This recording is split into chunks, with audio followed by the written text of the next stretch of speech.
Hi guys! Welcome back to my channel. Again, my name is Jap. Kumusta po kayong lahat? So yan guys, bago tayo mag-start, no, sa mga gusto pala magpa-private reading, nasa description box below, yung link ng Facebook ko, i-message nyo na lang ako. Okay?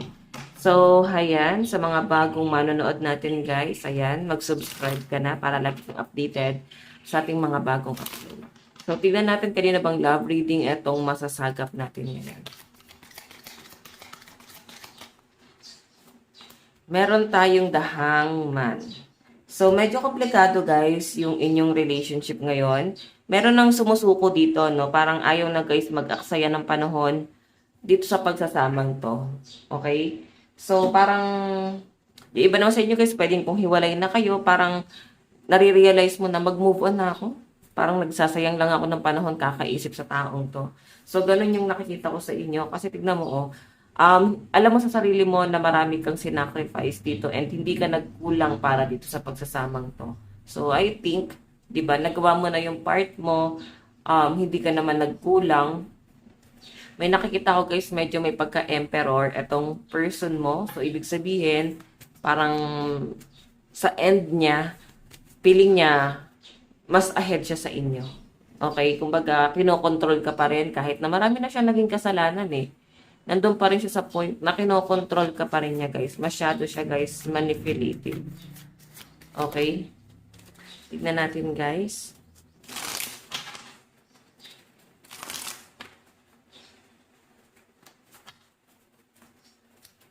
Ano na po itong love reading? So, meron tayong 7 of coins. Persistence, manifesting ideas, hard work pays. So, ikaw, mas nagpo-focus ka na lang sa financial mo, no? Kumbaga, mas pinagtutuunan mo ng pansin yung mga goal mo sa buhay. So, hindi mo na guys kina-question, may pagmamahal pa ba siya sa inyo? Parang wala na kayong pakialam eh. Parang sabihin natin, yes, nandun yung love, pero napagod na eh. Okay, may ganun kasi guys. So, I think, may maganda nang nangyayari sa buhay mo. Parang di mo na talaga kailangan tong taong to, no? So, alam nyo guys, sasabihin ko sa inyo, may mga bagay na pag masyado ng mabigat, eto ha, meron kasing mga tao sa buhay natin na masyadong mabigat sa buhay. Like parang, bakit ganon? Parang ang hirap na ng pasok ng pera. Minsan kasi blockage sa atin yung person natin. So, pag wala naman sila sa buhay natin, parang ang gaan ng pasok ng pera. So, mararamdaman nyo, baka malas sa inyo yung person nyo. Ganon. So, yung iba naman sa inyo guys, ito ha, pwede kasing nag-i-stay na pero pagod na. No? Yung tipong, wala na eh. No? Hindi na kayo guys manghihinayang na mawala tong taong to. Kasi parang ready ka nang mag-let go na lang. Nandun pa rin yung love, pero parang sacrifice mo na lang kasi walang nangyayari. Pwede kasing nandun na kayo sa point na yun. Kasi nandito pa rin yung Page of Cups eh. Pwedeng tinitignan mo pa rin, may pagmamahal pa ba? Baka wala na. Wala na kasi nangyayari, no? Titignan natin, guys. Kanina pa itong love reading.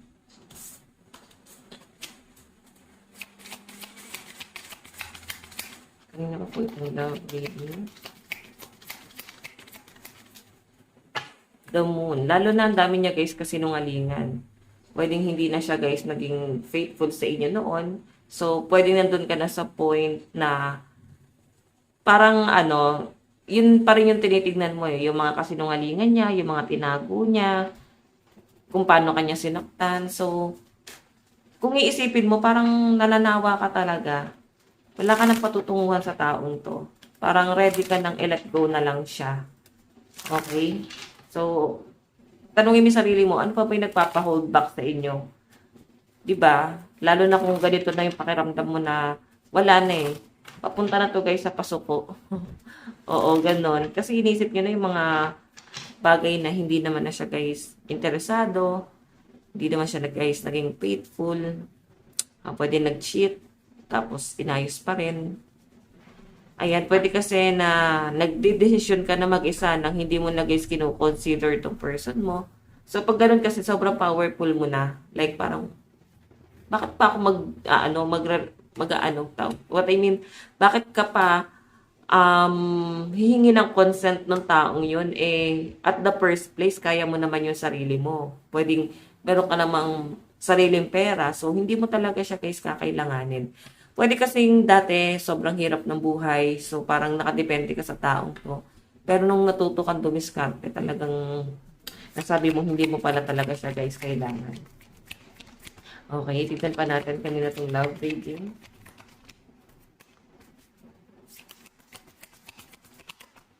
Okay.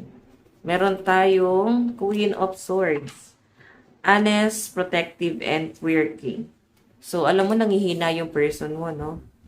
Parang napapaisip siya, bakit ganon? Bakit hindi ka na nakikinig? Hindi ka na naniniwala? So, dati kasi siya yung emperor dun sa relasyon nyo. So, ngayon, parang hindi ka na niya guys kayang kontrolin. O as in, parang iba ka na. Ibang tao ka na. Parang wala nang spark kasi yung nararamdaman mo, parang hindi mo na rin alam, no? Parang wala na kasi talaga, guys, spark yung nakikita ko sa inyo. Parang na-overcome mo na talaga yung, or sabihin natin, guys, na-overwhelm ka. Oo. Sige. Siya naman, guys, na may kasalanan kung bakit ka dumating sa ganitong point na nawawalan ka ng gana. Parang gusto mo na lang, guys, ng bago, no? Tignan pa natin. Kanina po itong love reading.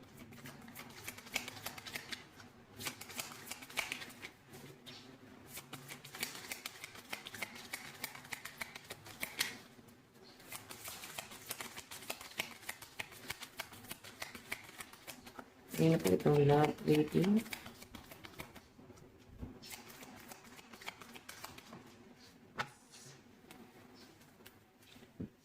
The Star tapos the Justice. Alam mo yung parang pinipilit ka pa rin guys kontrolin na itong person mo. Like nagagalit siya, dinidepensahan ka niya. Like huwag mong gawin yan, yung mga plano mo, kung sakaling may mga gala kayo ng mga friends mo, masyado ka guys hinihigpitan. Pero ang dating kasi sa'yo, bakit mo ako higpitan? Eh, ito lang yung nakakapagpaalis ng stress ko. Pero piliin nyo pa rin guys yung kaibigan na. Okay lang bumarkada, pero syempre, balance, no? Huwag nyo guys makakalimutan yung mga responsibilidad mo. Baka kasi, yun yung i-rebat sa'yo ng person mo na meron kang responsibilidad, may pamilya tayo, ganyan. So, di ba? Alam mo naman na yan eh. Alam mo yung gagawin mo. Malaki ka na. Okay, sige, tignan pa natin. Kanina pong love reading spirit guide. Okay. So, meron tayong Queen of Coins. Ikaw kasi, parang mas concern mo dito yung mga anak mo.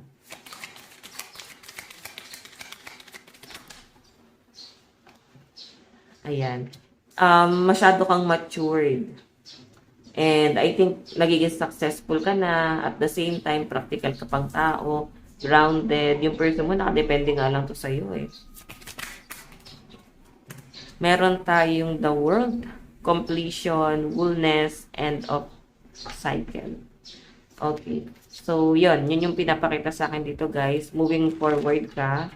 Medyo na-stress ka sa taong to. No? Negative. Negative. Parang ganon. So, kung ako tatanungin nyo guys, patoxic na to, alam nyo na yung gagawin nyo. Hindi na guys para ipaliwanag pa, no? Alam mo na yung gagawin mo kasi masyado na guys, foul, no? Grabing foul na tong relasyon na to. Okay, so tingnan natin guys. Ano yung nararamdaman ng person to? Okay. Ano yung nararamdaman ng person mo dito sa relasyon na to?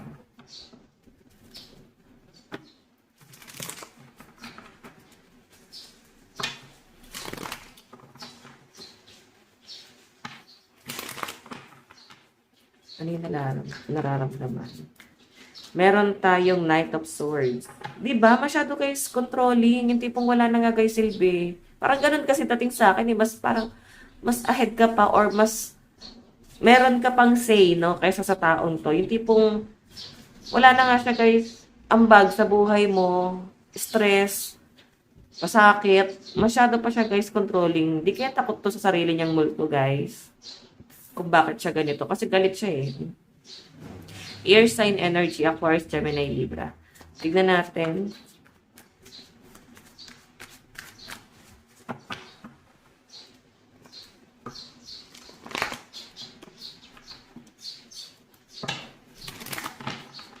tignan natin ano naman yung tingin sa'yo ng person mo. Page of Cups. Feeling niya immature ka. Hindi ka pa nagmamature, no? Feeling niya, parang buhay dalaga, buhay binata ka, ginagawa mo yung mga bagay na hindi na guys akma sa katauhan mo, or gano'n sa edad mo, parang ganyan.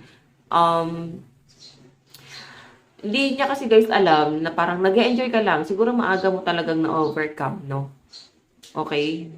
So, may mga times pa na parang nakamute na yung emosyon mo. Parang di ka na makaramdam ng sobrang lungkot, sobrang saya.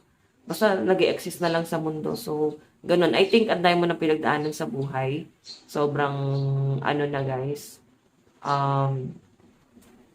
Parang ngayon na-overcome mo na siya. Like, sobrang normal na lang sa inyo yung mga problemang dumarating.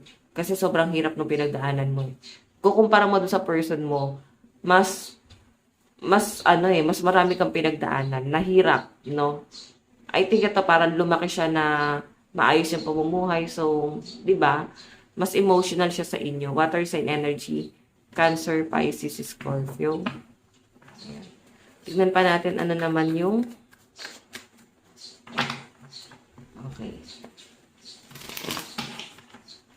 Ano naman yung magiging plano at hakbang ni person sa relasyon nyo. Page of Wands. Alam mo, parang ready na rin siyang umalis. Oo. Kasi ramdam niya na parang wala naman nangyayari. Hindi na siya nakikinig. Hindi na siya naniniwala. So, parang eto, mauwi na lang siya guys sa parang bigla na lang nag-end. Ganon. Bigla na lang siya guys nag-end. Pero inaantay ka pa rin niya. Okay? So, fire sign energy, Aquarius, Gemini. Aquarius, Gemini, Libra. Aries, Leo, Sagittarius. Okay? Tignan pa natin. Outcome. The Sun. Ang naiipit kasi guys yung mga anak eh. Okay? Inisip niya rin guys kung paano siya makakapag-provide. Financial kasi to. Paano siya guys babawi. Oo. Nakikita kanya na sama na masyado ng Emperor. Alam mo yun, minsan kasi, basta ikaw nakakita ko sa inyo, hindi ka nakikinig sa kanya kasi mas alam mo yung ginagawa mo eh. Mas provider ka pa nga eh. Mas ikaw yung, alam mo yun, ikaw yung nagiging breadwinner dito sa pagsasamang to. Masyado siya guys dumedependent yung pera niya. Okay, hindi kayo iwan ito hanggat mas mahirap siya sa inyo. Kasi, parang mas malaki yung pera mo sa kanya. Okay, mararamdaman mo naman. Okay, so tignan natin guys yung zodiac sign sa side mo. Side ni person pala. Pisces, Libra, Capricorn, Taurus, Leo, and Sagittarius. Meron tayong Aquarius, Scorpio, Libra, Pisces, Capricorn, and Sagittarius energy. So, tignan pa natin sa side mo. Nararamdaman mo. The Devil. Ang toxic niya, nakakasakal, nakaka-stress, parang selfish, sarili niya lang yung iniisip niya. Baka nga narcissistic pa eh. Diba? So, yun. Wala nang basta natutoxican ka sa relasyon na to. Ano naman yung tingin mo sa person mo? Meron tayong, mahirap eh. Parang komplikado. Pwedeng wala kang magiging future. Tingin mo sa kanya, walang plano. Pagdating sa pagkasamang to, parang walang improvement na nangyayari sa relasyon. Puro sacrifice yung ginagawa mo. Ganun eh. Masyado ka guys. Gamit na gamit. Okay, so Earth sign energy, Capricorn, Taurus, and Virgo sa side mo. Okay? So, pwede naman guys na mas nagiging practical ka talaga. Like, tinitignan mo ano ba yung magiging future niyong dalawa, and nare-realize mo siguro na wala talagang future. So, ikaw, mas nagiging practical ka.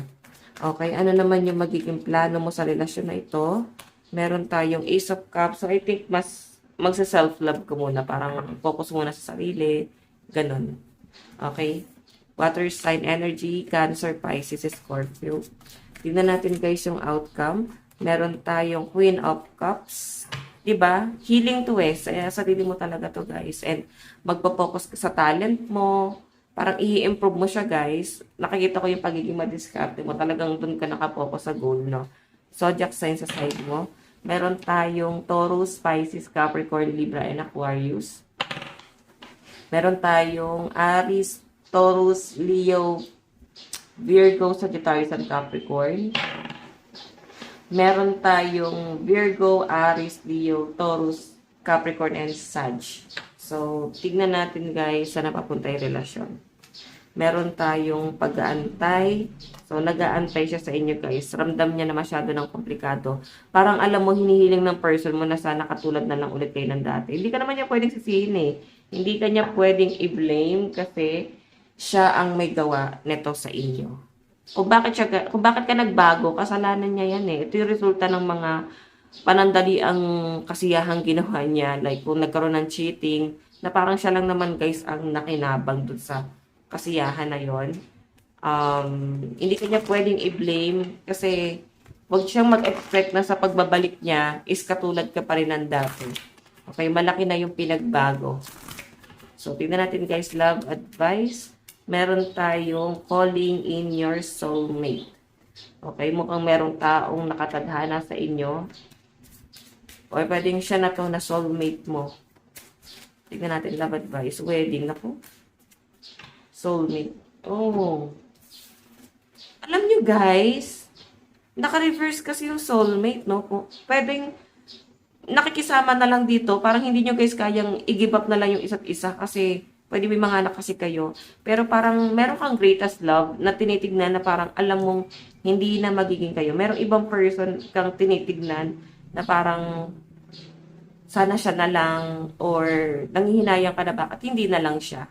Parang ganun. So ito parang tinitiis na lang to eh. Okay? Message ni person sa'yo. Meron tayong you don't know how hard it was to let you go. So, di ba, nahirapan siyang i-let go ka. Hindi ganun kadali. We both know I am not the one for you. And I knew exactly that I was doing. So, medyo matigas sa ulo, guys. Okay? So, ayan, guys. Ito lang po ang inyong daily love reading. Bukas po at God bless and love you. Bye-bye.